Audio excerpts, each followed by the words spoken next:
Good afternoon guys, कैसे हैं आप लोग। मैं बिल्कुल ठीक हूँ। आप लोग बताइएगा आप लोग कैसे हैं। तो कल हम आप लोगों को खाद्य परीक्षण एवं संग्रह, food preservation and storage chapter start किए थे। ये है फूड एंड न्यूट्रिशन का एक चैप्टर है। ठीक है, मैं वृंदा मैम की बुक आपको बता रही हूँ। ये मेरी नोट्स है, इसमें कुछ पॉइंट्स लिखे हुए हैं जो कल मैं आपको बताई थी कि भोज्य परिरक्षण या भोजन परिरक्षण से क्या तात्पर्य है। तो इसका आंसर होगा भोज्य पदार्थों को लंबे समय तक सुरक्षित रूप से संग्रह करके रखना। भोजन को सड़ने खराब होने से बचाने हेतु सभी क्रियाएं भोजन परिरक्षण के नाम से जानी जाती हैं।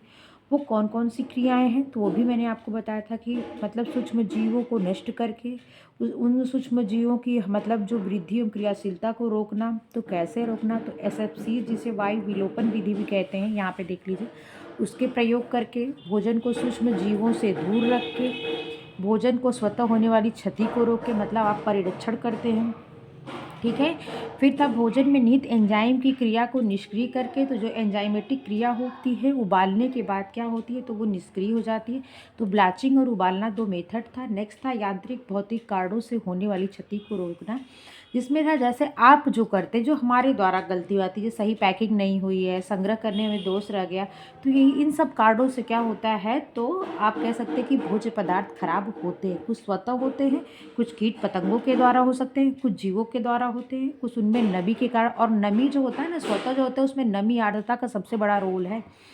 खाद्य परिरक्षण का मुख्य उद्देश्य है, यहाँ पे देख लीजिए, भोजन को लंबे काल तक संरक्षित करके रखना ताकि इच्छा अनुसार व आवश्यकता अनुसार इसका उपयोग किया जा सके। तो खाद्य परिरक्षण का यही क्या है तो मुख्य उद्देश्य होता है। ठीक है, आगे आप देख लीजिए, मैं कल ये सब चीज़ें बता दी थी, इसलिए शॉर्ट के लिए क्या कर रही हूँ अपनी नोट्स आपको दिखा दे रही हूँ। भोजन खराब होने का तरीका भी हमने बताया था कि भोजन का क्षय भोजन में उपस्थित एंजाइम या वातावरण में उपस्थित सूक्ष्म जीवों के कारण होता है।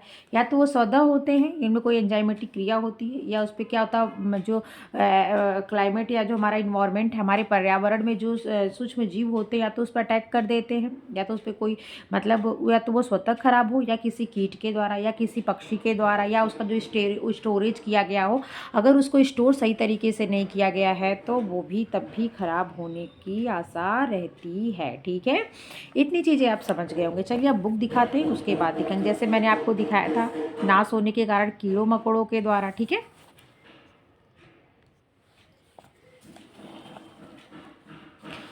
कीड़ों मकोड़ों के द्वारा आपने देखा चूहा पक्षी नष्ट कर सकते हैं, सूक्ष्म जीव नष्ट करते, भोजन अपने आप नष्ट होता और यांत्रिक भौतिक कारण से नष्ट होता है। जो आपने देखा स्टोरेज अगर आपने सही से नहीं किया, उसका संग्रह जहाँ रखना है सही से उसको रखा नहीं, वहाँ पानी का असर, वहाँ आर्द्रता बनी हुई है, वहाँ की ज़मीन मिट्टी जिस दीवार से लगा हुआ उसमें क्या है कि नमी है, उसके क्या करा अनाज खराब होने का चांस रहता है। आपने जो पैकेजिंग की है वो पैकेजिंग अगर सही से नहीं की है तो ख़राब होगा।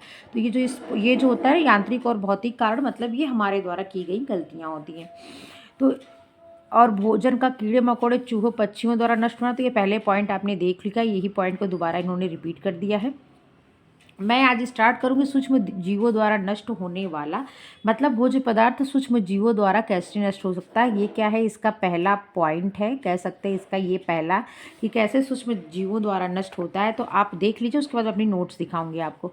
भोज्य पदार्थों में सूक्ष्म जीव जैसे जीवाणु, फफूंद, खमीर आदि के पनपने व विघटन होने से भी भोज्य पदार्थ नष्ट हो जाता है। कहने का मतलब ये क्या है, माइक्रो ऑर्गेनिज्म है। कौन से, तो जीवाणु, फफूंदी, खमीर, जिसे ईस्ट भी कहते हैं, ठीक है, आदि ये सब क्या है, तो ये सब क्या है, ये सब भोज्य पदार्थ को नष्ट कर देते हैं। कैसे, तो इन्हीं के अंतर्गत आता है सूक्ष्म जीवों द्वारा भोज्य पदार्थ को नष्ट करना। ठीक है, अब कौन कौन से जीवाणु आते हैं आप ये देख लीजिए पहले आगे।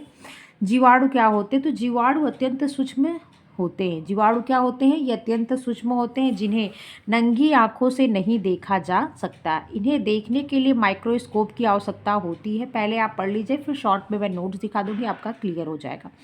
इन्हें देखने के लिए माइक्रोस्कोप की आवश्यकता होती है, जिसे सूक्ष्मदर्शी कहते हैं। ये जीवाणु मिट्टी, हवा, धूल, पानी में रहते हैं। जैसे हम कहते हैं ना कि हमें अगर कोई बीमार या कुछ है तो अपने ऐसे कहीं भी थूक क्या करना चाहिए, थूक नहीं देना चाहिए। जैसे कोई टीबी का ट्यूबरकुलोसिस, किसी को टीबी हुई, जैसे क्षय रोग कहते हैं, राजे छम्या भी कहते हैं, अगर किसी को हुआ तो उसका जो थूक होता है उसको कहीं इधर नहीं फेंकना चाहिए, उसके टॉयलेट वगैरह को इधर उधर नहीं फेंकना चाहिए, उसके जो कपड़े है उसे स्टरलाइज करना चाहिए। क्या होता है उनके थूक में भी उनके जो जीवाणु होते हैं ना, टीबी के ट्यूबरकुलोसिस, उस थूक में भी होते हैं, उसके जो ड्रॉप होते हैं ना, थूक के जो बूंदे ड्रॉप उसमें भी वो रहते हैं।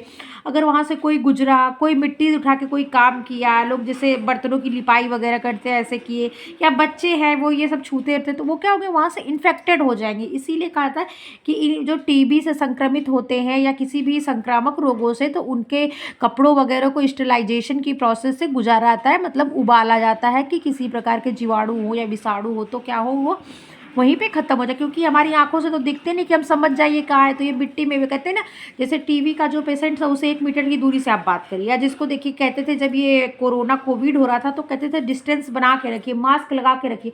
क्यों? क्या उसकी सांस, उसका थूक, उसका बलगम, बलगम तो मान लीजिए दिख रहा है, लेकिन क्या आप उससे बात कर रहे थे तो उसमें से जो वायरस, जीवाणु, विषाणु आ रहे थे वो आपको दिख रहे थे? तो आपको नहीं दिख रहे थे। लेकिन वो किससे दिखते हैं? तो माइक्रोस्कोपिक टेस्ट जब होता है तो उनके क्या टेस्ट किए आते हैं, आपके टेस्ट हो रहे थे ना, आपका एक आपकी लार का जैसे सलाइवा लिया जा रहा था, देखे थे ना कैसे के सलाइवा नाक में जाके बलगम सलाइवा ये सब लिया जाता, उससे उनका टेस्ट किया जाता। तो क्या होता है वो लैब में उसके टेस्ट होते, हमको नंगी आंखों से नहीं दिखते कि देखिए इसमें कीट कोविड, हम थूक रहे थे इसमें कोविड का जो है जो वायरस है वो क्या दिखता था? तो नहीं दिखता था। दिखता किससे था? तो आप कहेंगे मैम माइक्रोस्कोप से दिखता था। ठीक है, तो ये इसी में रहते हैं, हमारे पर्यावरण में मिट्टी, हवा, धूल, पानी में रहते हैं, विभिन्न माध्यमों से भोजन तक पहुंचते हैं, उसे दूषित करते हैं, विषाक्त कर देते हैं। ये भोजन में उचित ताप, नमी, वायु की उपस्थिति में शीघ्रता से दो में विभाजित होकर तीव्र गति से वृद्धि करते हैं। मतलब समझ रहे, गुणन क्रिया द्वारा 2 से 4, 4 से 8, 8 से 12, 12 से 16, 16 से 18, ऐसे मतलब क्या होता है दो में विभाजित, गुणन क्रिया के द्वारा इनकी वृद्धि बहुत तीव्र गति से होती है। जैसे देखिए आज आपको लग रहा है कि मेरी नाक हल्की हल्की खुजली करिए, रात तक जाते थे, कल तक जाते थे, बहुत तेज जुकाम हो जाता। सोचो कितना तेज वो जो बैक्टीरिया है या वो वायरस है आपके ऊपर कितना तेज अटैक करा, कितना तेज आपकी बॉडी, देखो देख रहे थे कितने लोगों को एकदम अच्छे खासे कोविड के टाइम में एकदम अच्छे खासे बात कर रहे, तब तक अचानक आ रहा था हॉस्पिटल से खबर कि मर गए। मतलब सोचो कितना तेज वो आपके लंग्स पे अटैक कर रहे थे कि आपके लंग्स को क्या करे, खा के ख़त्म कर दे रहे थे, वो किसी काम लायक नहीं रह रहा था आपका लंग्स, इतना तेज उनका अटैक था। तो वही चीज़ बताया गया क्या होता है दो में विभाजित होते हैं, मतलब इनमें जो गुणन क्रिया होती है, इनकी वृद्धि की दर होती है ना, वो गुणन क्रिया के द्वारा होती है, बहुत तेज होती है। तथा भोजन को, यहाँ आप पढ़ क्या रहे हैं, आप भोजन की विषाक्तता की बात कर रहे हैं, तो उससे रिलेटेड चीज़ हम आपको बताते हैं। तो भोजन को विषैला बना देते हैं जिसके कारण भोजन सड़ जाता है। उसमें से कुछ इंपॉर्टेंट जो है जीवाणु बैक्टीरिया है जो भोजन को सड़ाते हैं, अभी हम आपको दिखाते हैं।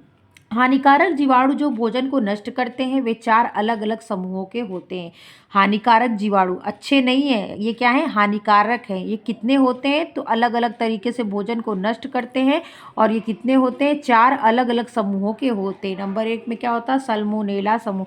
सल्मोनेला टाइफी होता है ना, जिससे आपको टाइफाइड होता है ना, वैसे देखिए सल्मोनेला समूह है, बॉट्यूलिज्म समूह है, स्टेफिलोकोक्साई समूह है, और क्या है तो क्लास्ट्रीडियम वेलकॉर्ड है। क्या है? नंबर 1 क्या है? सल्मोनेला। आपको मैं अपनी कॉपी दिखाता हूँ, इस पर थोड़ा शॉर्ट में है, आपको समझने में आराम रहेगा। देखिए 4 है ना जीवाणु जो हानिकारक है, कितने? 4। एक सल्मोनेला, एक बोट्यूलिज्म, एक क्या है स्टेफिलोकोक्साई समूह, और नेक्स्ट क्या है क्लास्ट्रीडियम वेलकॉर्ड। आप मेरे साथ फिंगर पे करिए, सल्मोनेला समूह, बोट्यूलिज्म समूह, स्टेफिलोकोक्साई समूह एंड क्लास्ट्रीडियम वेलकॉर्ड। सल्मोनेला समूह, बोट्यूलिज्म समूह, स्टेफिलोकोक्साई समूह एंड क्लास्ट्रीडियम वेलकॉर्ड।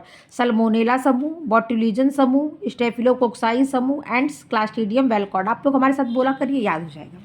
ये चारों क्या है? ये सब खराब मतलब हानिकारक जीवाणु होते हैं, हमारे भोजन को अलग अलग तरीके से नष्ट करते हैं। अब आप बताइए कौन कौन से?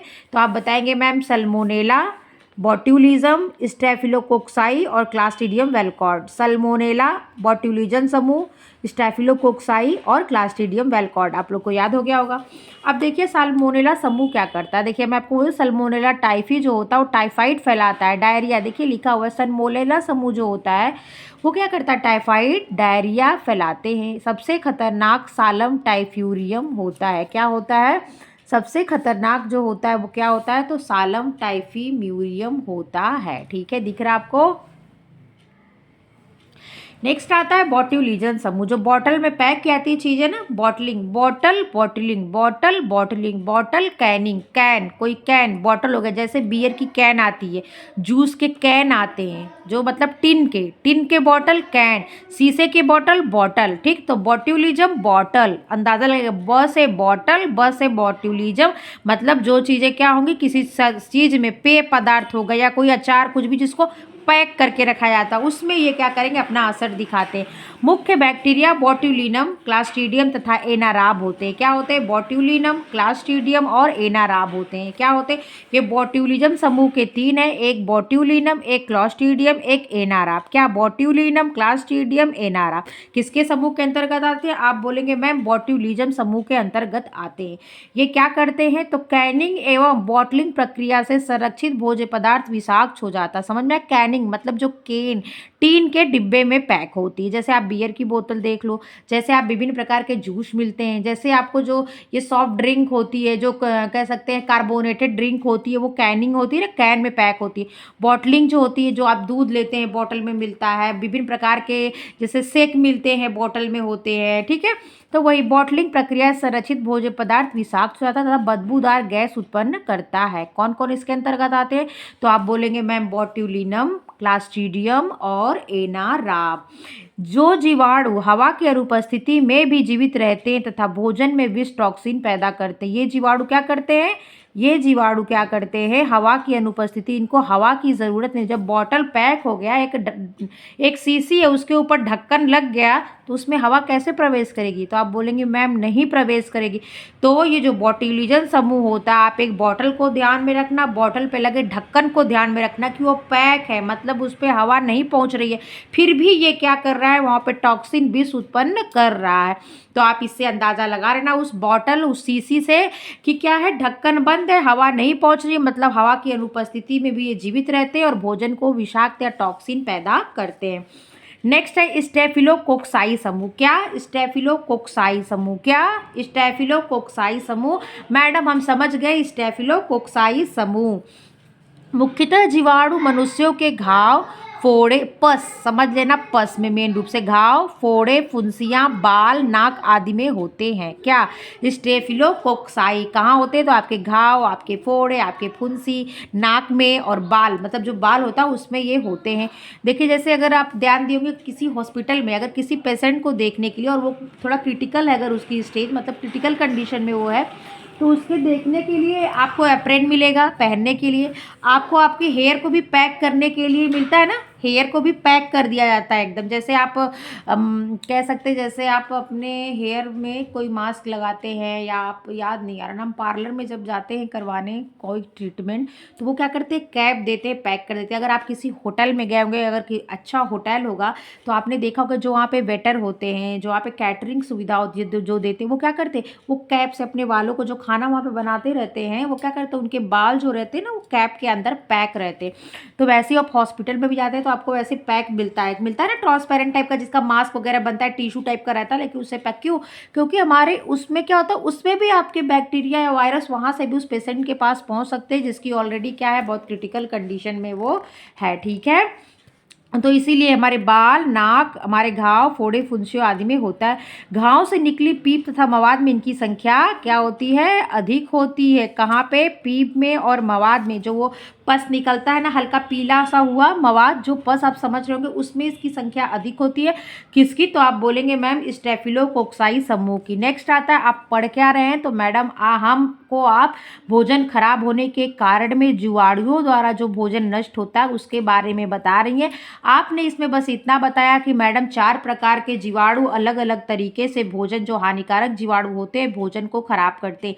अच्छा जीवाणु भी होता है जो दूध से दही बनाता है, लैक्टोबैसिलस लैक्टिस, है, लेकिन ये क्या है, ये हानिकारक जीवाणु है। तो इसके अंतर्गत मैडम आपने 4 बताया, एक सल्मोनेला समूह बताया, एक क्लास्ट्रीडियम समूह बताया, एक क्लास्ट्रीडियम है, लेकिन पहले देख लो, पहले सल्मोनेला बताया, फिर बॉट्यूलिज्म बताया, फिर स्टेफिलोकोक्साई बताया, फिर क्या बताया, क्लास्ट्रीडियम वेलकॉर्ड बताया। फिर मैडम आपने सल्मोनेला में बताया किसे टाइफाइड, डायरिया आदि होते हैं। इसमें सबसे खतरनाक सालम टाइफ्यूरियम होता है। फिर मैडम आप बॉटुलिज्म बताइए, तो उसमें एक ट्रिक बताइए कि बॉटल से बॉटुलिज्म पकड़ लेना। कोई भी डिब्बा बंद चीज़ या शीशी में पैक चीज़, जैसे केन में आपको बियर होती है, केन में आपके जूस आते हैं, कैन में आपके कार्बोनेटेड पेय पदार्थ आते हैं, ठीक है। तो केन में और किसी बॉटल में, तो बॉटल के ऊपर ढक्कन लगा रहता है, केन के ऊपर एक टीन से ही पैक किया रहता है, एक सिस्ट दिया होता है कि इसको उठाएगी तो खुल जाएगा। तो इसमें ये तारीफ़ है, इसकी ये विशेषता या इसकी ये क्वालिटी है इस जीवाणु की कि ये हवा की अनुपस्थिति में भी विकास करता है। और क्या करता है, तो विष या टॉक्सिन पैदा करता है। और ये जो जीवाणु होते हैं दो, वे गुणन की अवस्था में इनकी वृद्धि होती है बहुत तीव्र गति से। फिर मैडम आपने बताया स्टेफिलोकोक्साई, तो आपने बताया कि ये घाव में, फोड़े में, फुंसी पे, बाल पे, नाक में इत्यादि जगहों पे पाया जाता है। स्पेशल तौर से या स्पेसिफिक तौर से ये कहाँ होते, तो पस में या पीप में इनकी संख्या अधिक होते हैं। अगर ये भोजन में पहुँचते हैं तो भोजन को ये सड़ा देते हैं, मतलब खराब कर देते हैं, ठीक है। अगला आता है क्लास्ट्रीडियम वेलकॉट। देख लीजिए यहाँ पे आपको फफूंदी दिख रही है। क्लास्ट्रीडियम वेलकॉट मैडम आपने बताया था, वो उसमें बताया था कि बासी भोजन में उपस्थित रहते हैं। क्लास्ट्रीडियम वेलकॉट क्या होता है कि ये क्या होता है, तो बासी भोजन में उपस्थित रहता है। किस में रहता है, बासी भोजन में उपस्थित रहता है। क्लास्ट्रीडियम वेलकॉट कहाँ उपस्थित रहता है, तो आप बताइए मैडम कि ये बासी भोजन में उपस्थित रहता है। वृद्धि कितने डिग्री सेल्सियस पे करता है, तो मैडम ये 30 डिग्री से लेके 50 डिग्री सेल्सियस पर इसकी वृद्धि होती है। किसकी, तो मैडम ये जो क्लास्ट्रीडियम वेलकॉट होता है, ठीक है, कितने पे वृद्धि करता है, 30 से लेके 50 डिग्री सेल्सियस पर इसकी वृद्धि होती है। ये मिट्टी, हवा, पानी, मनुष्य तथा जानवरों के मल में, इस चीज को याद रखिएगा, ये मिट्टी में, हवा में, पानी में, मनुष्य तथा जानवरों के मल में भी उपस्थित रहता है, जो भोजन में विभिन्न माध्यमों से पहुंचकर उन्हें दूषित करते हैं। इसीलिए कहते हैं ना, किचन में चप्पल पहन के मत जाओ। आप रोड से आए हो, रोड पे पता नहीं कौन सा जानवर उसने अपना मल विसर्जन किया है, पता नहीं कौन सा, किस गाड़ी के चक्के में लग जाता है, कुछ भी मिट्टी, हवा। इसीलिए कहते हैं कि किचन में चप्पल लोग होता है ना, उसको स्वच्छता से लेते हैं, लेकिन हाँ उस चीज़ को साइंटिफिक है तो वो स्वच्छ भी है। तो अगर आपके चप्पल साथ है, चप्पल आप बाहर इधर उधर, इसीलिए घर में के लोग चप्पल अलग रखते हैं, बाहर के चप्पल अलग रखते हैं।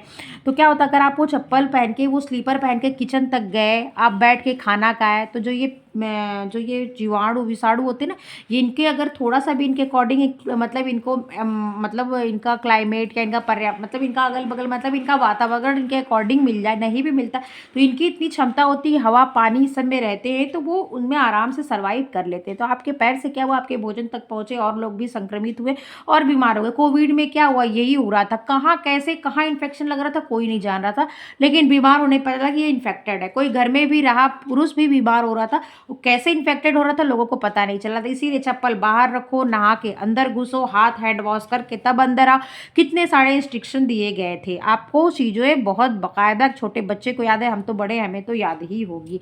तो जीवाणुओं द्वारा आपने समझ गया, फिर मैं बताऊंगी, पहले इनको पढ़ा लेने दो। नेक्स्ट आता है फफूंद द्वारा, ठीक है। नेक्स्ट क्या आता है, तो नेक्स्ट आता है फफूंद द्वारा। इसमें बहुत घिचपिच लिखा हुआ है बुक में, इसलिए मैं नोट्स आप लोग को दिखा रही हूँ, एक के बाद एक है, समझना थोड़ा मुश्किल होगा जो बिगनर्स होंगे उनके लिए, इसलिए मैं नोट्स दिखा रही हूँ, उसमें मैं थोड़ा साफ लिखी हूँ तो इससे चीज़ें समझ आ रही हैं। फफूंद जिसे फंगस कहते हैं, फफूंद को क्या कहते हैं, फंगस कहते हैं। अनाजों को बर्बाद करने वाले सभी सूक्ष्म जीवों में फफूंद का सर्वाधिक महत्वपूर्ण स्थान होता है। जो फफूंद होते हैं वो अनाजों को सबसे ज़्यादा नुकसान पहुंचाते हैं। तो क्या, तो आप कहेंगे मैम फफूंद। अनाजों को बर्बाद करने वाले सभी सूक्ष्म जीवों में फफूंद का सर्वाधिक महत्वपूर्ण स्थान होता है, जिसे फंगस कहते हैं। ये भोज्य पदार्थों को सर्वाधिक नुकसान पहुंचाते हैं। फफूंदी लग जाने से भोज्य पदार्थों का तापमान बढ़ जाता है। फफूंदी लगने से क्या होता है, तो बोलेंगे फफूंदी लगने से भोज्य पदार्थों का तापमान बढ़ जाता है। देखिए मैंने सूक्ष्म शॉर्ट में लिखा हुआ है, सूक्ष्म जीवों द्वारा नष्ट जीवाणु फफूंद खमीर। आप जीवाणु पढ़ लिए, जीवाणु में कितना पढ़े आपने, 4 पढ़ा। क्या पढ़ा, तो आप कहेंगे मैम आपने बताया सल्मोनेला, फिर दूसरा बताया बॉट्यूलिज्म, तीसरा बताया स्टेफिलोकोक्साई और चौथा क्या बताया, क्लास्ट्रीडियम वेलकॉट बताया। बस 4 बैक्टीरिया जो भोजन को खराब करती हैं। वायरस 4 डिग्री सेल्सियस ताप पर जीवित रहता है तथा 55 डिग्री सेल्सियस ताप पर 30 मिनट में क्या हो जाता है, नष्ट हो जाता है। जैसे पोलियो का जो पोलियो है ना, उसका जो कारण होता है वायरस, 4 डिग्री सेल्सियस ताप पर क्या होता है, ये जीवित रहता है 4 डिग्री सेल्सियस, और 55 डिग्री सेल्सियस ताप पर ये क्या होता है, 30 मिनट में नष्ट हो जाता है। अभी हम आपको क्या बता रहे हैं, तो यही फफूंद के बारे में बता रहे हैं। चलिए पहले बुक देख लीजिए। अनाजों को बता दिया आपने, भोज्य पदार्थों का तापमान बढ़ जाता है, उनमें से बदबू आने लगती है, पोषण मूल्य कम हो जाता है, स्वाद बिगड़ जाता है भोजन। जैसे कभी काल रख दी, दाल रख दी, आप भूल गए, तो कहते हैं ना सुबह के बाद शाम, गर्मी के दिनों में टेम्परेचर जब ज़्यादा, तो आप कहते हैं अरे यार दाल में अजीब सी बदबू आ रही है, और जैसे गाज उठ रहा है, बुलबुले उठ रहे हैं, लग रहा खराब हो गई, कहते हैं ना। जैसे दूध हो जाता है, अगर उसमें क्या टेम्परेचर में ताप मतलब एक गर्म हो जाता है, दूध फट जाता है, उसमें अजीब सी क्या होती है, बदबू आने लगती है। तो वही चीज़ है कि इनमें बदबू आने लगती है, पोषक मूल्य कम हो जाता है, स्वाद बिगड़ जाता है, भोजन जहरीला एवं विषाक्त हो जाता है। फफूंद भोजन में माइकोटॉक्सिन विष उत्पन्न करता है, वेरी इंपॉर्टेंट है, इस चीज़ को याद रखिएगा। सल्मोनेला में कौन सबसे ज़्यादा खतरनाक था, तो आप क्या बताएंगे कि मैम सालम टाइफ्यूरियम सबसे ज़्यादा खतरनाक होता है, जो सल्मोनेला ग्रुप के जो जीवाणु होते हैं। और ये क्या पढ़ रहे हैं, तो आप बोलेंगे मैम फफूंद पढ़ रहे हैं। फफूंद में माइकोटॉक्सिन विष सब उत्पन्न करता है, और ये क्या होता है, खराब होता है, घातक होता है हमारे स्वास्थ्य के लिए। कभी कभी तो इस माइकोटॉक्सिन से क्या होती है, हमारी मृत्यु तक हो जाती है। फफूंदी वनस्पति श्रेणी का सूक्ष्म जीव है। फफूंदी क्या होता है, तो ये वनस्पति श्रेणी का सूक्ष्म जीव है। सामान्यतः इसकी वृद्धि तीव्र गति से 20 से 30 डिग्री सेल्सियस पर होती है। कितने डिग्री सेल्सियस पर, 20 से 30 डिग्री सेल्सियस जो सामान्य तापमान होता है, उससे अगर थोड़ा सा भी टेम्परेचर बढ़ता है, जैसे आप कहते हैं ना 20 डिग्री सेल्सियस पर क्या होता है, असंतृप्त वसाएं जो होती है नहीं जमती हैं, और 20 डिग्री सेल्सियस पे से अगर कम होता है तो जो संतृप्त वसाएं वो जम जाती हैं। तो 20 से 30 का मतलब जहाँ से थोड़ा सा भी टेम्परेचर हल्का सा ऊपर हुआ तो भोजन खराब होने लगता है, मतलब 30 डिग्री सेल्सियस आप समझ सकते हो। नमी और स्थिर वातावरण इनकी वृद्धि में सहायक होते हैं। नमी हो वह सबसे आर्द्रता, बरसात और बरसात का मौसम में भोजन जल्दी खराब होता है। जिस मौसम में आर्द्रता होती है और वातावरण स्थिर होता है, उसमें क्या होता है, वृद्धि। जैसे नहीं उमस टाइप मौसम, एकदम शांत है, न हवा है न कुछ है, तो उसमें क्या होता है, वृद्धि इनकी तेजी से होती है। पनीर, फल, डबल रोटी, जैम आदि में फफूंदी सफ़ेद कोमल आवरण के रूप में जम जाती है। किसमें किसमें फफूंदी लगती है, तो आप देख लीजिए पनीर में लगती है। आप डबल रोटी में तो देखे भी होंगे, फंगस लग जाता है हल्के ग्रीन टाइप का, ठीक है, ब्लैकिश लिए हुए। फल में, डबल रोटी में, जैम में आदि में फफूंदी सफ़ेद कोमल आवरण के रूप में जम जाती है। खाद्यान्नों को प्रभावित करने वाले फफूंद को 2 वर्गों में बांटा गया। खाद्यान्न का मतलब आपको पता है, जैसे आपको बताए थे, जो खाद्यान्न उसे कहते हैं जिसका प्रयोग हम बीज के रूप में करते हैं। जैसे चावल, चावल कह रहे, चावल, गेहूँ, दालें तो अलग हो गई, जैसे जौ, मक्का, ये सब खाद्यान्न होता है। आपने खाद्यान्न की परिभाषा देखी थी ना। तो देखो खाद्यान्नों को प्रभावित करने वाले फफूंद को 2 वर्गों में बांटा गया, एक खेत का फफूंद, एक भंडार का फफूंद, ठीक है। एक क्या है, खेत का फफूंद, इसके अंतर्गत क्या आता है, क्लेडोस्पोरियम, अल्टरनेरिया, फ्यूसेरियम। क्या आता है, क्लोडोस्पोरियम, अल्टरनेरिया, फ्यूसेरियम आदि, ठीक है। अगला है भंडार का फफूंद, जिसे क्या कहते हैं, एस्परजिलस भी कहते हैं, पेंसिलियम, स्पोरोडोनिया, सब नाम आपको क्या करना पड़ेगा, याद करना पड़ेगा। आगे आप देख लीजिए, आप मेरी कॉपी में पहले देख लीजिए। आप क्या देख रहे थे, फफूंद जिसे कह रहे थे फंगस। ये भोज्य पदार्थों को सर्वाधिक नुकसान पहुंचाते, कौन, फंगस। फफूंद लग जाने पर भोज्य पदार्थ का तापमान बढ़ जाता है। फफूंद भोजन में माइकोटॉक्सिन विष उत्पन्न करते हैं। फफूंद वनस्पति श्रेणी का सूक्ष्म जीव होता है, ठीक है। कैसा होता है फफूंद जो होता है, आपको हम एक और भी चीज़ बता रहे हैं, अभी रुक जाइए 1 मिनट। बहुकोशिकीय होता है शायद।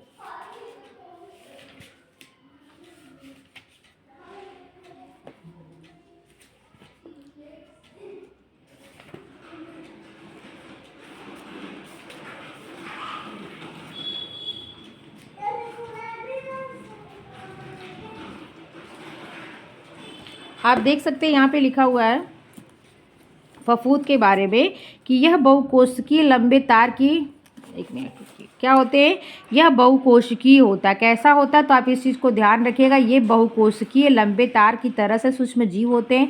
इनके तारों के सिरों पर जो स्पोर होते हैं ना, इनके तार के सिरों पर होते हैं, जो हवा द्वारा एक पदार्थ से दूसरे पदार्थ में पहुंचते हैं। ये 25 से 30 डिग्री सेल्सियस पर इनकी वृद्धि होती है। ये पहले लिखा हुआ 20 डिग्री से 30 लिखा है, 25 से 30 भी हो सकता है, इसकी वृद्धि होती है। तो किसकी, फफूंद की। क्या उत्पन्न करते हैं, कौन सा विष, माइकोटॉक्सिन विष विष उत्पन्न करते हैं। तो भोज्य पदार्थों में क्या अंतर आता है?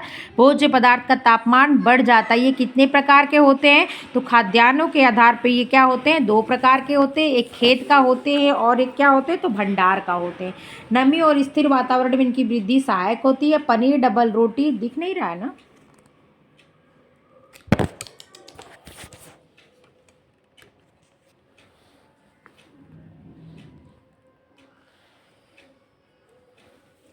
पनीर, फल, डबल रोटी, जैम आदि में फफूंदी, सफ़ेद कोमल आप पढ़ चुके हैं। खेत का फफूंद क्या होता है? तो आप कहेंगे कि खेत का फफूंद क्या होता है? क्लेडोस्पोरियम, अल्टरनेरिया, फ्यूसेरियम आदि, एस्परजिलस, पेनिसिलिन और स्पोरोडोनिया, ये क्या होते हैं? भंडारण का फफूंद होता है। ठीक है, सभी प्रकार के फफूंद हानिकारक नहीं होते। पनीर में स्वाद में वृद्धि करता है कौन? तो आप कहेंगे पनीर में स्वाद वृद्धि करता है तो वो भी फफूंद होता है, लेकिन वो हानिकारक नहीं होता है। ठीक है,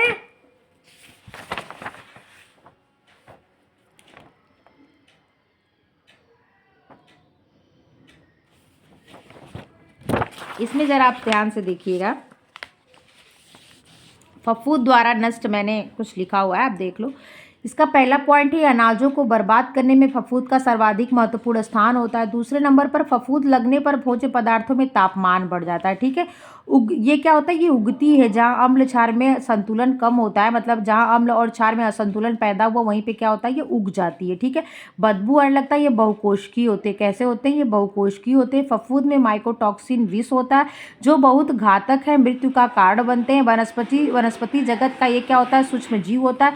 सभी फफूंद हानिकारक नहीं होते। पनीर के फफूंद स्वाद में वृद्धि करते हैं। एस्परजिलस जो होता है वो क्या करता है? स्वाद में वृद्धि करता है और ये पनीर का फफूंद होता है। ठीक है, 20 से 30 डिग्री सेल्सियस पर तीव्र गति से वृद्धि करते हैं। फफूंदी ब्रेड के राइजोपस या ब्रेड सोल्ड कहते हैं। फफूंदी जो ब्रेड पे लगती है उसे क्या कहते हैं? राइजोपस कहते हैं या ब्रेड सोल्ड कहते हैं। इस चीज़ को ध्यान रखिएगा, जो ब्रेड की फफूंदी होती है उसे राइजोपस या ब्रेड सोल्ड कहते हैं। नमी एवं स्थिर वातावरण इनकी वृद्धि में सहायक हैं। पेंसिलियम फलों पे धब्बे, जो फलों पे धब्बे लगते हैं और फफूंदी के कारण, वो पेंसिलियम के कारण होता है। पनीर जो होते हैं, पनीर, फल, डबल रोटी, जैम आदि के सफ़ेद कोमल आवरण के रूप में जम जाते हैं। फफूंद 2 प्रकार के होते हैं, एक खेत का होता है और दूसरा क्या होता है?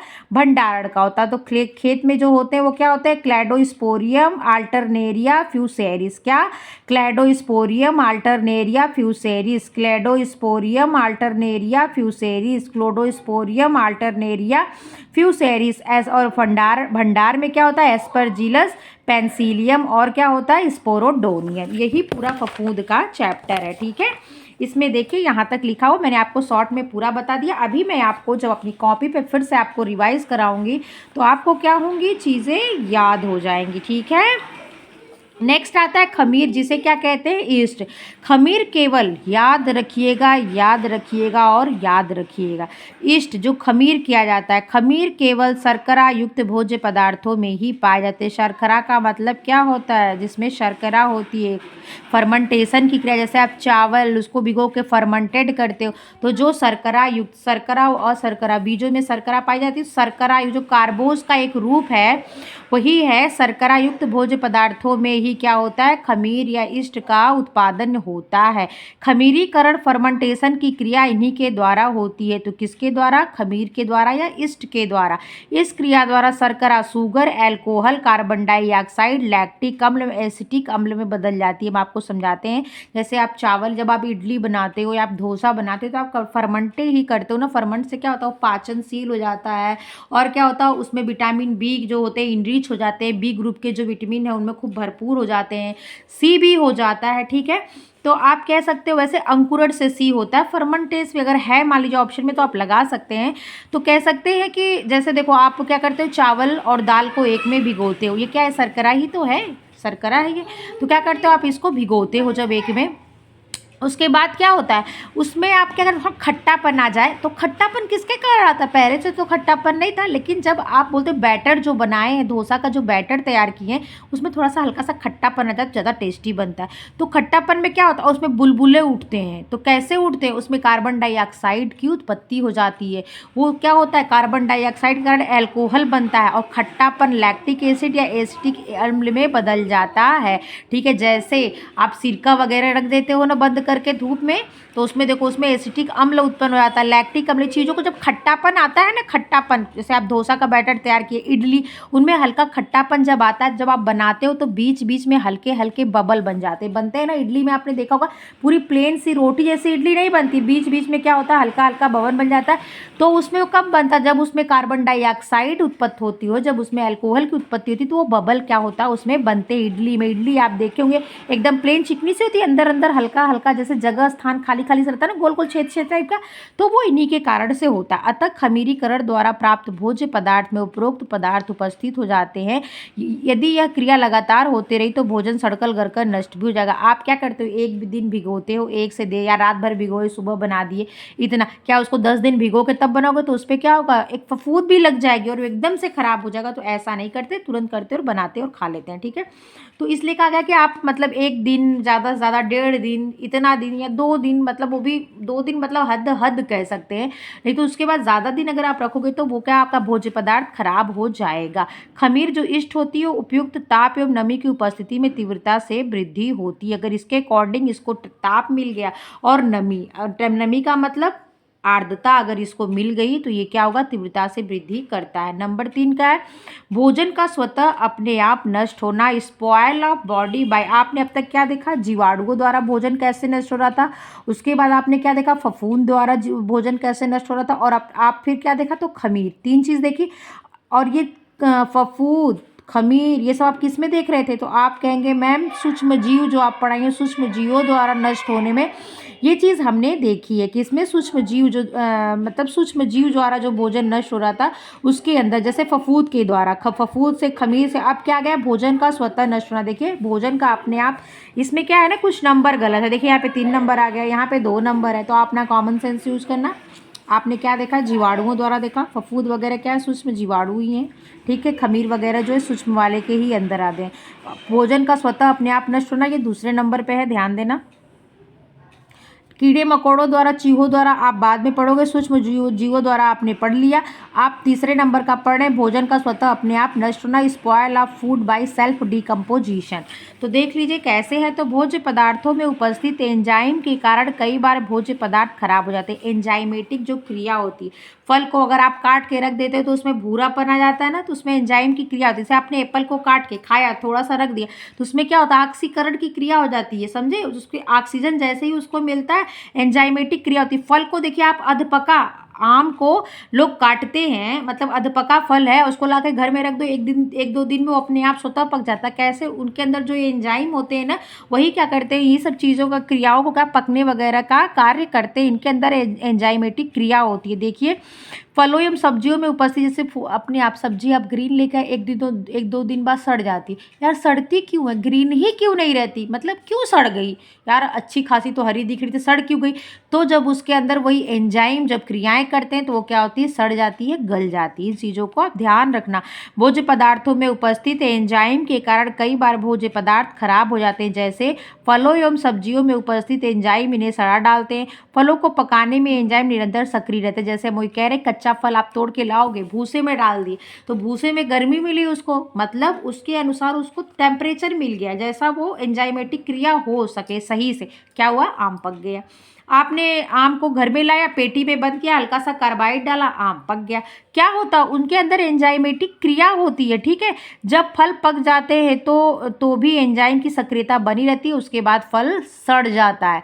पहले तो पकाया फिर सड़ाने का भी काम कर देता है। परिणामतः फल बहुत अधिक पक जाते हैं और अंत में पककर क्या हो जाते हैं, सड़ जाते हैं। किसके कारण, तो आप बताएंगे मैम एंजाइम क्रिया के कारण। और जब इसको आप किसी चीज़ को उबाल देते हो ना, कुछ टाइम के लिए उबाल के निकाल लेते हो, तो एंजाइमेटिक क्रिया क्या होती है, ये क्रिया वहीं पे रुक जाती है। इसीलिए ब्लाचिंग क्रिया की जाती है, सब्जियों को हरा रखने के लिए ब्लाचिंग प्रोसेस की जाती है ना, तो उसमें क्या होता है, जो एंजाइम की क्रिया होती है वो निष्क्रिय हो जाती है, ठीक है। एंजाइम के कारण प्राकृतिक प्रक्रिया में त्वरितता उत्पन्न हो जाती है। गर्मी की उपस्थिति में तो एंजाइम की क्रिया तेजी से बढ़ जाती है। देखिए, आपको आम को तोड़ा, भूसे के अंदर डाल दिया, भूसा क्या उसके अंदर गर्म होता है, कभी भूसे में हाथ डाल के देखो, हाथ कितना गर्म हो जाता है। तो क्या होता है, भूसा गर्म होता है। जैसे आप कार्बाइड डालते हो, कार्बाइड क्या होता है, उसका टेम्परेचर पेटी में रख के कार्बाइड डाल, कहते हैं बंद कर दो, खोलना मत, नहीं तो नहीं पक पाएगा, गैस उड़ जाएगी। वो क्या होता है, टेम्परेचर को बढ़ा देता है। ठीक है, तो क्या होता है, तेजी से क्या होता है, जब टेम्परेचर बढ़ता है तो ये क्रिया तेजी से होती है, जिससे भोज्य पदार्थ गर्मी में जल्दी सड़ जाते हैं। उदाहरण, काटे हुए सेब। देखिए, याद रखिएगा, इसके ऐसे भी क्वेश्चन आते हैं, ब्राउन क्यों होता है, तो एंजाइम की क्रिया होती है, ऑक्सीकरण प्रोसेस होता है। नाशपाती, आलू आदि में एंजाइम की क्रिया के कारण इनका रंग भूरा या काला हो जाता है। यदि इन्हें 1.5 मिनट तक के लिए खौलते पानी में, देखिए मैं आपको बोली ना, अगर इसको आप खौला देंगे तो ये क्रिया क्या होती है, निष्क्रिय हो जाती है। उबालने से एंजाइमेटिक क्रिया, जो एंजाइम की क्रिया होती है वो क्या होती है, निष्क्रिय होती है। 1.5 मिनट तक के लिए खौलाते हुए पानी में डालकर छोड़ दिया जाए, तत्पश्चात निकाला जाए तो रंग परिवर्तन की क्रिया की गति धीमी हो जाती है तथा रंग परिवर्तन धीरे धीरे होता है, क्योंकि उष्मा एंजाइम को नष्ट कर देता है। समझ में आया आपको। शीतल वातावरण में भी इनकी क्रिया मंद गति से रहती है। अगर आपने एप्पल को काट के जितना यूज़ किया, जो बचा, अगर उसको किसी बंद, मतलब सील बंद डिब्बे में बंद करके, सील बंद का मतलब एकदम पैक नहीं, जैसे टिफिन वगैरह है, बंद करके अगर आप फ्रीज वगैरह में या कहीं पे रख देंगे ना, तो उस पर क्या होगा, वो कलर कम, मतलब डिसकलर होगा, मतलब भूरा कलर कम आएगा। लेकिन अगर आप खुला छोड़ देंगे तो जैसे ही ऑक्सीजन के संपर्क में आएगा वो क्या हो जाएगा, ब्राउन हो जाएगा। ठीक है, क्योंकि उष्मा एंजाइम को नष्ट कर देती है। शीतल वातावरण में भी इनकी क्रिया मंद गति से होती है। अतः फलों सब्जियों को संरक्षित रखने हेतु cold storage, chill storage, refrigerator आदि में प्रयोग किया जाता है। अब आपको समझ में आया एंजाइम क्रिया क्या होती है। तो जैसे फल का भूरा, जैसे एप्पल का भूरा होना, नाशपाती का भूरा होना, आलू काट के रख दो कुछ देर बाद भूरा होना, क्यों, क्योंकि उस पर एंजाइम की क्रिया हो जाती है। तो इसमें उबालने के लिए क्यों कह रहा है कि आप उबाल दोगे, तो अगर आप जब उबालोगे तो जो उसके अंदर वो फंक्शन हो रहे थे, वो कार्य हो रहा था, एक फंक्शन, एक क्रिया हो रही थी, उस क्रिया में क्या होगा, तो उस क्रिया में वहीं पे स्थिरता आ जाएगी।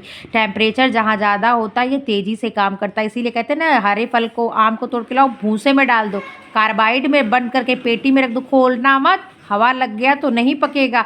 तो क्या होता है, ताप बढ़ जाता है। ताप बढ़ने की क्रिया में ये क्या होता है, एंजाइमेटिक क्रिया तेजी से होता है। ताप का मतलब उबालने की बात नहीं की जा रही है, ताप में अंतर है। देखो, तेजी से बढ़ जाती है। अब आपके दिमाग में आएगा ना, आप मैडम यही करिए उबाल दो, तो रुक जाएगी, कह रही ताप में बढ़ती, गर्मी वाला जो आर्द्रता वाला जो एक ताप होता है ना, उस ताप की बात करें, जो इसके अकॉर्डिंग इसको टेम्परेचर अगर मिलता है तो।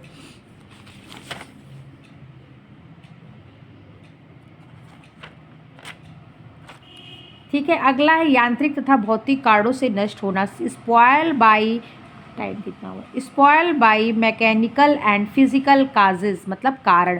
कुछ भोज्य पदार्थों का नाश यांत्रिक व भौतिक कारणों से होता है। जब भोज्य पदार्थों को सही ढंग से पैक करके नहीं रखा जाता है तो वे नष्ट हो जाते हैं। इसी तरह अंगूर, टमाटर आदि का संग्रह करते समय यदि इन्हें टोकरों में सबसे नीचे, देखिए जैसे फल वगैरह आता है, आप देखते होंगे एप्पल, आप अक्सर देखते होंगे, अगर काटते होंगे तो कहीं से हल्का सा भूरा और दबा सा रहता है। तो क्या होता है, जहाँ वो तोड़ा, कहीं गिरा या पैकिंग में कहीं दब गया, भाई कश्मीर से उठता है, उत्तराखंड से उठता है, ये चीज़ें हमारे तक आते आते इसको टाइम लग जाता है ना, ट्रांसपोर्ट है, फिर पहले बिकता है, फिर यहाँ से मतलब पहले इसका उपभोग होता है, उपभोग कहते हैं, उपभोक्ता इसे खरीदता है, मतलब बड़े बड़े जो बिजनेसमैन है वो उसे खरीदते हैं, पेड़ से टूटता है, किसान मंडियों में ले जाते हैं, वहाँ से बिकता है, बिकने के बाद गाड़ियों पे लदता है। तो ट्रांसपोर्ट जो ये सिस्टम है इनका हमारे तक आते इतना महंगा क्यों आता है, यही कहते हैं जीएसटी लगता है, मतलब इन्हीं चीज़ों का टैक्स वो जोड़ के हमसे अलग से लेते हैं। ठीक है, तो आते आते क्या, तो कहीं दब गया, कहीं पिलपिला हो गया, तो हम काटते तो कहते यार पैसा तो लगा कर सेब अच्छा नहीं लगा, ये क्या है, दबा हुआ सा, सड़ा हुआ सा, क्या।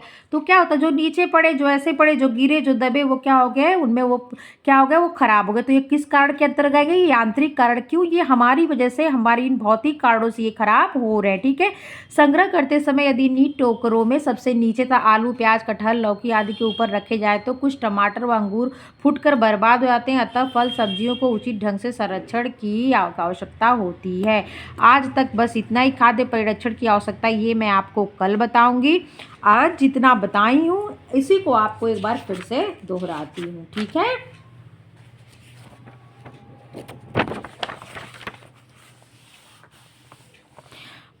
पहला आता है खाद्य परिरक्षण एवं संग्रह। तो खाद्य परिरक्षण का मतलब होता है प्रिजर्वेशन करना। अभी आप खाद्य परिरक्षण बस पढ़े, संग्रह नहीं पढ़े। तो आपने खाद्य परिरक्षण में क्या जाना, तो आप कहेंगे मैडम खाद्य परिरक्षण में बस हम इतना जाने कि भोज्य पदार्थों का खाद्य परिरक्षण इसलिए किया जाता है कि हम इसका लंबे समय तक प्रयोग कर सके, इसके क्वालिटी इन गुणों में मतलब कमी आए हुए बिना, मतलब बिना खराब हुए हम इसको लंबे समय तक प्रयोग कर सके, यही क्या कहलाता है, तो भोजन परिरक्षण या फूड प्रिजर्वेशन कहलाता है।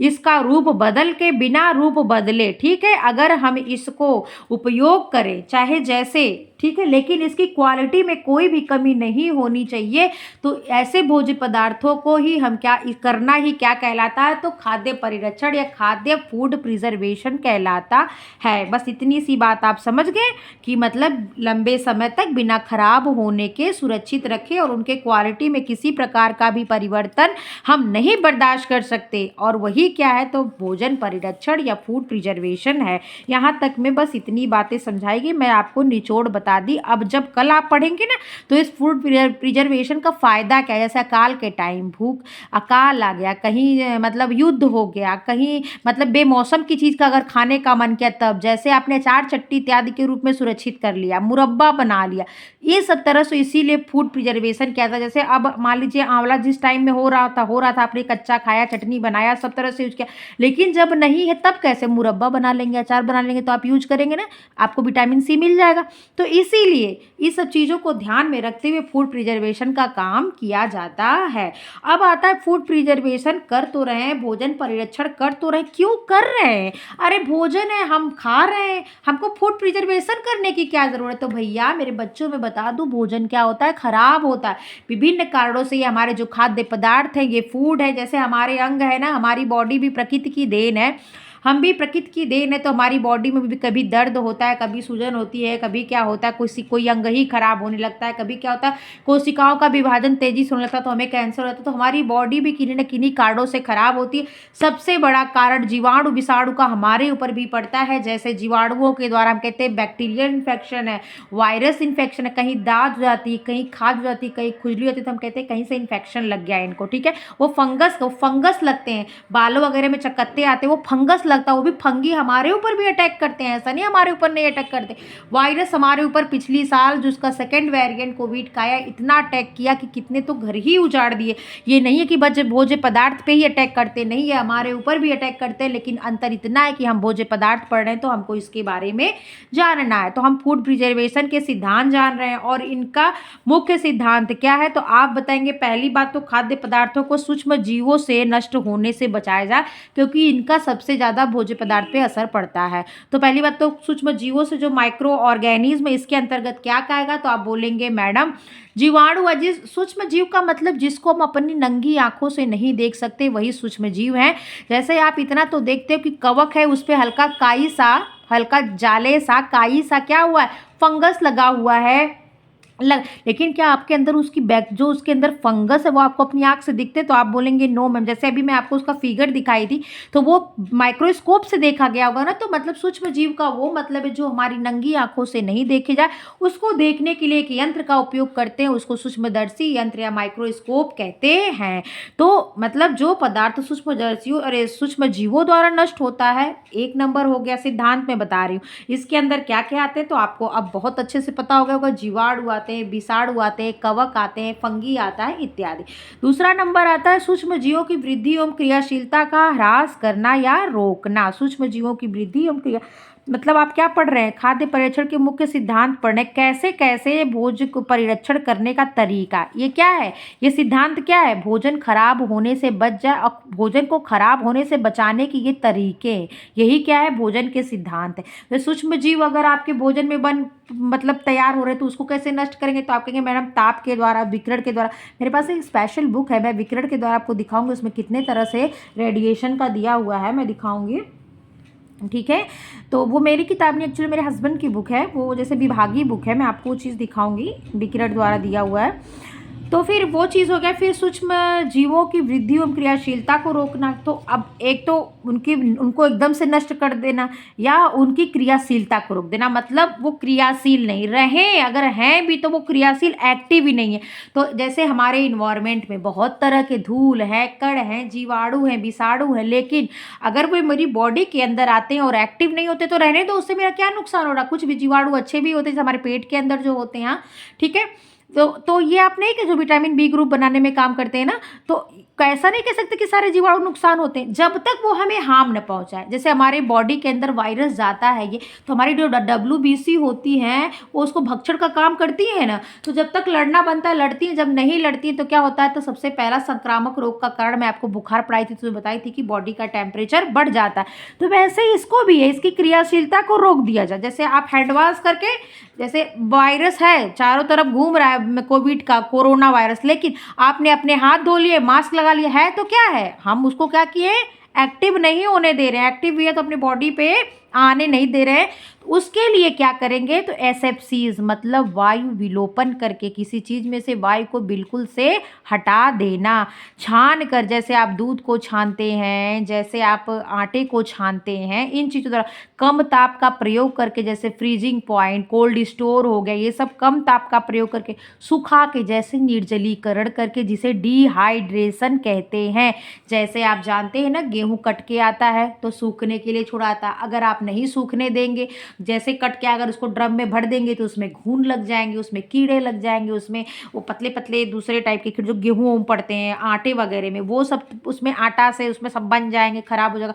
तो 10% नमी होनी चाहिए अनाज में, उससे ज़्यादा नमी नहीं। सूखने के बाद, जैसे धान है, धान आता है तो पहले आप उसको सुखाते हैं, ठीक है, सुखाने के बाद उसको आप क्या करते हैं, मिलिंग दराते हैं उसको, तो धान से चावल बनता है। तो सुखाने की प्रोसेस आपने दो देख लिया, परिरक्षण करने का तरीका। एक क्या देखा, पहली बात तो सूक्ष्म जीव को नष्ट कर दिया। दूसरा आपने क्या देखा, सूक्ष्म जीव है लेकिन उनको क्रियाशील नहीं होने दे रहे, मतलब उनको एक्टिव नहीं होने देंगे, उनको रहने देते हैं लेकिन उनको एक्टिव नहीं होने देंगे। दो कारण, दो इसका एक सिद्धांत हो गया। तीसरा है भोजन को सूक्ष्म जीवों से दूर रखे। अरे जैसे हम कहते कोरोना से बचना है, कोरोना है लेकिन कोविड हमें कर रहा है, कोरोना वायरस है लेकिन उससे हमको बचना है, बचना है ना। घर बंद रखो, ठीक है, हाथ धुल के रखो, किसी से संपर्क में एकदम फेस टू फेस मत आओ, मास्क लगा के रखो, 1 मीटर की दूरी पे रहो। ये क्या था, बचना था। वो तो है, वो हमारे इन्वायरमेंट में आ गया है, वो है, लेकिन हमको बचना है। तो कैसे बचना है, टीन में भर कर रखना। आप पढ़ क्या रहे, खाद्य पदार्थ पढ़ रहे, मैं ऐसे इसलिए रिलेट कर रही हूँ कि हम भुक्तभोगी, हम लोग भुक्तभोगी है ना कोविड के। वो चीज़ें हमारे ब्रेन में क्या है, फीड हो गई है वो जो दृश्य है, इसलिए अगर उसको यहाँ से रिलेट करेंगे तो कभी नहीं भूलेगा। तो सूक्ष्म जीवों से दूर रह के, मतलब टीन में आप बड़े बड़े ड्रम आते हैं गाँव में, जिसके यहाँ खेती बाड़ी होती हुई जानता होगा, या जिसके यहाँ नहीं भी होती होगी, लोग साल भर का अनाज खरीद के रख लेते हैं, तो टीन में भर कर रख दिए, थैली में बंद करके रख देते हैं, एयर टाइट कंटेनर। कहते हैं ना यार, कोई एयर टाइट कंटेनर में ये चीज़ रखना जहाँ पे एयर मतलब हवा अंदर न घुसे, उसी क्रिया क्या कहते हैं, तो SFCs या वायु विलोपन भी कहते हैं, याद रखिएगा। फिर देखो 3 समझ लिए आप, एक तो दूर होके, एक तो नष्ट करके, और एक उसकी क्रियाशीलता को रोक के। 3 चीज़ आप समझ लिए। आप अभी सूक्ष्म जीव ही तक हो। उसके बाद देखो भोजन में स्वतः होने वाली क्षति को रोकना, जैसे वही एंजाइमेटिक क्रिया होती है ना, जैसे एंजाइमेटिक क्रिया, जैसे दूध खराब होना, स्वतः दूध, अगर आप गर्मी का मौसम है और आपने देखा है कि 20 से लेकर 30 डिग्री सेल्सियस पे क्या होता है, सूक्ष्म जीव क्या होते हैं, तो वो जो होते हैं उनके लिए उनके अकॉर्डिंग वातावरण उनको मिल जाता है, अगर नम है और आर्द्र मौसम है तो आप अगर देखिए बरसात का मौसम, थोड़ी सी गर्मी है, अगर लोगों की शादी रहती तो लोग कहते हैं ना कि अरे यार गर्मी, एक तो बरसात का टाइम, एक तो इतनी तेज़ गर्मी, दूध वगैरह ख़राब हो जाएगा, पनीर कैसे बनेगा, खोआ कैसा बनेगा, छेना कैसे बनेगा, मिठाई ख़राब ना हो, फ्रीज लाओ, ठंडी जगह रखो, बर्फ़ में रखो। हम इंतज़ाम करते हैं कि नहीं करते, क्यों करते हैं, तो उसी को देखो रोकने के लिए हम क्या करेंगे, तो परिरक्षण का प्रयोग करेंगे, जैसे पास्चुराइजेशन प्रोसेस, जैसे आपने देखा था अंडे को थर्मोस्टेबलाइजेशन प्रोसेस, ये सब करते हैं ना जैसे। तो यही चीज़ क्या होती है, भोजन में स्वतः होने वाली क्षति को रोकने के लिए परिरक्षण का उपयोग किया जाता है, ठीक है। अगला आता भोजन में निहित एंजाइम को निष्क्रिय करके। आप पढ़े फलों को ब्राउन करना एंजाइम के कारण, ठीक है। और कह सकते हैं जैसे आप एंजाइमेटिक के कारण फल पक जाते हैं, फल सड़ जाते हैं, सब्जियां गल जाती हैं, सब किसके कारण होता है? उसमें उपस्थित एंजाइम के कारण वो कार्य करते हैं, ठीक है। तो वो अपनी प्रोसेस में रहते हैं। फल कच्चा है पका देंगे, जब उसके बाद पका देंगे तो सड़ा देंगे। फल हरा है तो ठीक है, थोड़ा सा रख दिए, क्रिया हो रही है, क्रिया उसमें हो रही है, स्वतः होती है, वो सड़ाते हैं, गलाते हैं, उसको डिकम्पोज कर देते हैं, ठीक है। तो इसको रोकने के लिए आपके पास दो प्रोसेस, क्या? ब्लाचिंग और उबालना। आपको ब्लाचिंग पता है, पालक वगैरह ब्लाचिंग करते हैं ना, मटर वगैरह बॉयल पॉइंट पे, पानी की बॉइलिंग पॉइंट पे गर्म हो रहा 100 डिग्री सेल्सियस पे, उसमें उसको डाल के 5-6 सेकंड में निकाल देते हैं। यही काम जो अंडे को परिरक्षित किया जाता है थर्मोस्टेबलाइजेशन में, उसमें भी 6 सेकंड के लिए उसको रख के उतार लेते हैं। जीवाणु वगैरह जो पोर्स पे हो, रंध्र बंद हो जाते हैं, जो जीवाणु उसके सेल्स पे हो, कैल्शियम कार्बोनेट CO3 जो होता है CaCO3 उस पर निर्जीव मतलब निष्क्रिय हो जाते हैं। तो आप यहाँ तक समझ गए। नेक्स्ट है यांत्रिक कारण। जो हमसे जो गलतियाँ होती हैं, जो यांत्रिक कारण, यंत्रों से, भौतिक कारण, यंत्रों से जैसे पैकिंग मशीन करती है, आप थोड़ी करते हैं। यांत्रिक कारण या यहाँ से वहाँ चलना या हमारे हाथों द्वारा वो कार्य करना, ये यांत्रिक कारण ही तो हुआ। तो उसमें सही पैकिंग नहीं किए, संग्रह में दोष। अब आप इतनी चीज़ें समझ गए? नहीं समझे कि समझ गए? कमेंट बॉक्स में बताना। नहीं समझोगे कल मैं फिर बताऊंगी, भले ये 4 दिन बताऊंगी लेकिन बताते रहूँगी। मैं एक बार और बता रही हूँ, जैसे सूक्ष्म जीवों को पहली बात तो नष्ट कर दो, मार दो, मतलब खत्म कर दो, उनको मार दो। टेम्परेचर के में ले जाओगे, उबालने के पॉइंट में ले जाओगे, ठीक है, तो क्या होगा? विकिरण रेज में ले जाओगे तो भी क्या होगा? वो मर जाएंगे, मतलब खत्म हो जाएंगे। हैं तो दूसरे में क्या है तो, लेकिन उनको एक्टिव मत होने दो, ठीक है। उसके लिए SFCs कर दो, छान दो, सुखा दो, फ्रीज में रख दो। तीसरे में क्या है तो, लेकिन उनसे दूर रहना, जैसे टिन में रख दो, थैली में बंद कर दो। भोजन में स्वतः, अब जो स्वतः हो रहा है मतलब यहाँ तक तो आप क्या हुए थे, तो मैंने मार दिया, है लेकिन क्रियाशील नहीं होने दिया, ठीक है लेकिन उनसे मैंने दूर रख लिया। अब तो जब वो उसके अंदर ही रहेगा तो अब आप क्या करेंगे? तो उसके लिए हम परिरक्षित कर देंगे, ठीक है। एंजाइमेटिक क्रिया भी उनमें खुद होती है, वो डिकम्पोज करते हैं, तो क्या करेंगे? ब्लाचिंग कर देंगे, उबाल देंगे, ठीक है। यांत्रिक क्रिया का जो कारण है मतलब सही पैकिंग नहीं कर रहे हैं, सही संग्रह में दोष है, तो ये सब चीज़ों का ध्यान रख लेंगे। यहाँ तक आप समझ गए होंगे, अब मत कहना नहीं समझ में आता है। नेक्स्ट, सूक्ष्मजीव खराब किससे होते हैं? आपने अब तक क्या देखा? बस परिरक्षण देखा। भोजन का परिरक्षण क्यों करते हैं? तो भोजन को लंबे समय तक विभिन्न कारणों से खराब होने से सुरक्षित रखने को ही कहते हैं फूड प्रिजर्वेशन। उसमें बहुत सारे कारण आपको दिखाए, 6 सिद्धांत बताए। सूक्ष्म जीवों को नष्ट करके, सूक्ष्म जीवों को क्रियाशीलता को रोक के, सूक्ष्म जीवों से दूर रह के, और क्या कर सकते हैं? जो सूक्ष्म जो पदार्थ है उसमें जो स्वतः क्रियाएं होती है, जैसे उसको जैसे परिरक्षित करके रोक सकते हैं। एंजाइमेटिक क्रिया है तो उबाल के, और कैसे ब्लाचिंग के द्वारा। यांत्रिक क्रिया हो रही है, जैसे क्या हो रहा है तो कोई चीज़ है उसकी सही पैकिंग नहीं हुई, आपने कहीं सही जगह स्टोर नहीं किया, संग्रह करने में कोई दोष है, तो ये 6 कारण थे। अब आता है भोजन खराब होने के कारण क्या क्या है भैया, जिसके लिए इतना मैम चिल्लाए जा रही हैं, तो आप जान लेना। पहली बात तो कीड़े मकोड़े से भोजन खराब होता है, आपको पता है। पक्षियों से भी खराब होते हैं भोजन, क्या होते हैं? पक्षी बीट, उनके बीट से खराब होते हैं। चूहा भोजन खराब करते हैं, कीड़े मकोड़े खराब करते हैं, ठीक है। इनको अपनी आंखों से देखते हैं लेकिन, ठीक है। दूसरा क्या होता है? सूक्ष्म जीवों द्वारा नष्ट होता है, जिसको अपनी आंखों से नहीं देखते, नंगी आंखों से नहीं देख सकते, देखेंगे तो माइक्रोस्कोप का उपयोग करना पड़ता है, जैसे जीवाणु, विषाणु, फफूंदी, बैक्टीरिया, फंगस, ईस्ट, ये सब जो होते हैं। आप फर्मेंटेशन तो देखते हो कि फर्मेंटेशन हो गया, कार्बन डाइऑक्साइड दिखता है कि उसमें का अल्कोहल दिखता है कि कुछ दिखता है आपको? नहीं। पर अगर आप उसको माइक्रोस्कोपिक टेस्ट करोगे ना तो सारी चीज़ों के लक्षण आपको दिखेंगे, ठीक है। तो इस तरह आपने जान लिया। फिर आपने यांत्रिक कारण जान लिया। भोजन स्वतः, जो वहाँ पे आपने परिरक्षण के सिद्धांत पढ़े ना, वही यहाँ कारण है, ठीक है। अब जीवाणु देखो, जीवाणु जो होते हैं, जो जीवाणु, आप क्या पढ़े? सूक्ष्म जीव पढ़ना है। क्या पढ़ना है? सूक्ष्म जीवों द्वारा नष्ट होना, पहला कारण सूक्ष्म जीवों द्वारा। तो सूक्ष्म जीवों के अंदर क्या है? इसकी तारीफ मैं आपको पहले बता दी, नंगी आंखों से आप नहीं देख सकते। इसको क्या कर सकते हैं? नंगी आंखों से आप नहीं देख सकते। किसको? तो आप बोलेंगे मैम जीवाणुओं को नंगी आंखों से नहीं देख सकते, इसको देखने के लिए माइक्रोस्कोप का प्रयोग करना पड़ता है। किसको? तो बैक्टीरिया हो गया, वायरस हो गया, इन सब चीज़ों को देखने के लिए। ये क्या करता है? जब अधिक तापमान होता है, ये कहाँ पहली बात उपस्थित होते हैं देख लो, तो ये मिट्टी में, हवा में, धूल में, पानी, मतलब हमारे वातावरण में रहते हैं। किसी न किसी माध्यम से आप भोजन पढ़ रहे हो तो आप भोजन अगर बॉडी पढ़ते तो आपको जैसे टाइफाइड हो जाता है, जैसे आपको डायरिया हो जाता है, जैसे आपको फ्लू होता है किसी भी प्रकार का, तो ये इन्हीं से होता है। पर आप अभी भोजन पढ़ रहे हो तो बस भोजन के बारे में देखो। तो क्या हुआ? इनके द्वारा ये हमें में मैम होता है, ठीक है। उचित, इनको अगर उचित ताप मिलता है, इनको उचित नमी मिलती है जितने पे ये पनपते हैं, इनकी वायु की उपस्थिति में ये क्या हो जाते हैं, तो आप बोलेंगे मैम ये एक्टिव हो जाते हैं या पनप जाते हैं या वहीं पे ये बैक्टीरिया उत्पन्न हो जाते हैं और हमारे भोजन को खराब कर देते हैं। आपने पढ़ा कितने प्रकार की बैक्टीरिया, तो मैडम भोज्य पदार्थों खराब होने का आप 4 बैक्टीरिया बताएंगे। पहली बात तो आपने बोला सनमोलेना ग्रुप के, दूसरा आपने बोला बॉट्यूलिनम ग्रुप के, तीसरा आपने बोला कि क्या बोले थे, कोक्साई ग्रुप के, नहीं स्टैफिलस कोक्साई ग्रुप था शायद, देखिए हाँ स्टैफिलस कोक्साई ग्रुप मैंने बताया। फिर चौथा हमने क्या बताया था, तो हमने चौथा बताया था क्लास्ट्रीडियम वेलकॉर्ड, ठीक है, क्या क्लास्ट्रीडियम वेलकॉर्ड, जो कि क्या होता है, बासी भोजन, जो आप भोजन बासी हो जाते हैं उसमें ये स्पेसिफिक तौर से हो जाते हैं। आप ये चीज़ देख लो थोड़ा सा।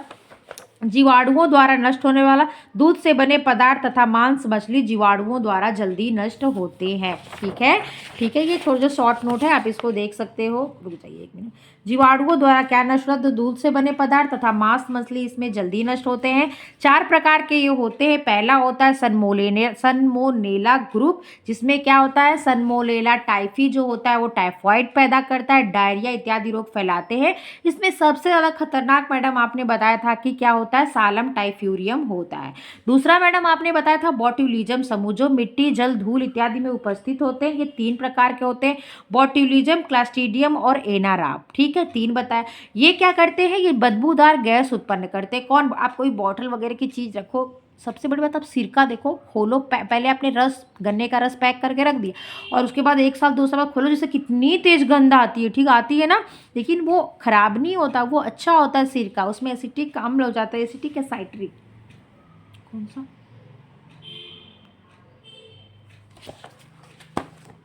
एक मिनट रुकिए,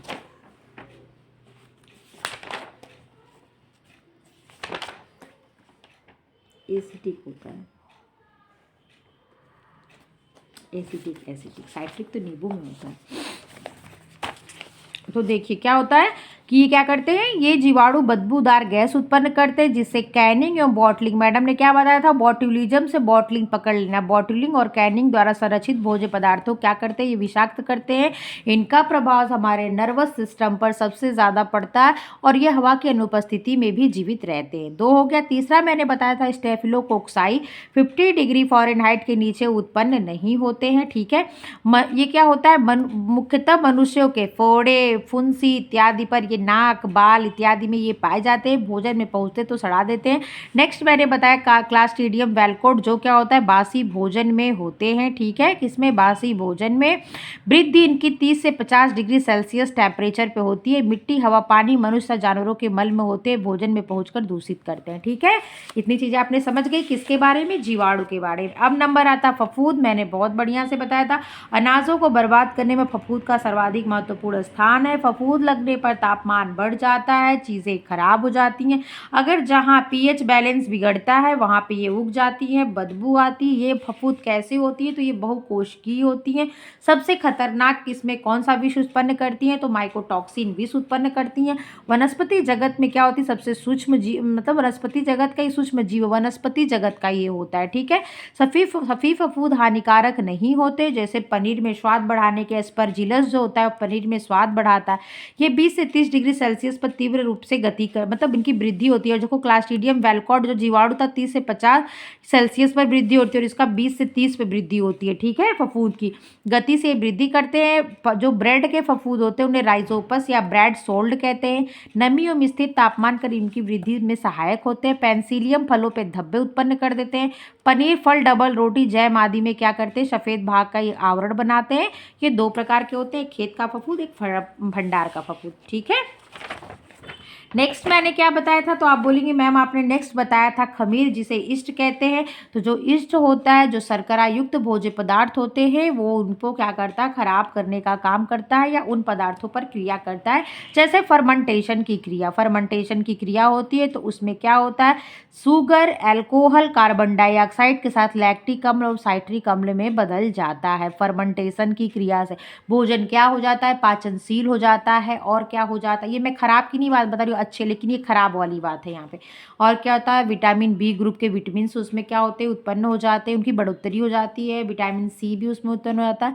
वो क्या होता है, सुपाच्य होता है और क्या होता है, स्वादिष्ट होता है और हमारे स्वास्थ्य के लिए लाभदायक होता है। ठीक है, लेकिन अगर उसको 1-2 दिन के बाद ज़्यादा दिन तक रख दिए तो क्या होगा, ये तापमान क्या होगा, ये भोजन को सड़ा देते हैं और ख़राब कर देते हैं। उपयुक्त ताप एवं नमी में इनकी तीव्रता में वृद्धि होती है। ठीक है, भोजन का स्वतः खराब होना या नष्ट होना आपको पता है। एंजाइमेटिक क्रिया के बारे में हमने काफ़ी अच्छे से बता दिया। यांत्रिक भौतिक कारण भी आप समझ रहे होंगे, जो कि बताया, अच्छे से पैकिंग नहीं करी, अच्छे से स्टोर नहीं किया, अच्छे से उनको रखा नहीं, ट्रांसपोर्ट में फल सब्जी वगैरह जाने में चीज़ें खराब हो जाती, इत्यादि कारण है। मैं आशा करती हूँ कि यहाँ तक आप लोगों को समझ में आ गया होगा। अगर किसी स्टूडेंट को नहीं समझ में आए तो आप कमेंट बॉक्स में लिखना, मैं आपको फिर से बताऊँगी। मेरी वीडियो देखने के लिए थैंक यू। मेरी वीडियो को आप लाइक करिए, शेयर करिए और सब्सक्राइब करिए, ज़्यादा से ज़्यादा शेयर करिए आप लोगों को। ठीक है, जो मेरी वीडियो देखते हैं उनको धन्यवाद, बहुत बहुत धन्यवाद। अपना ध्यान रखिएगा, टेक केयर।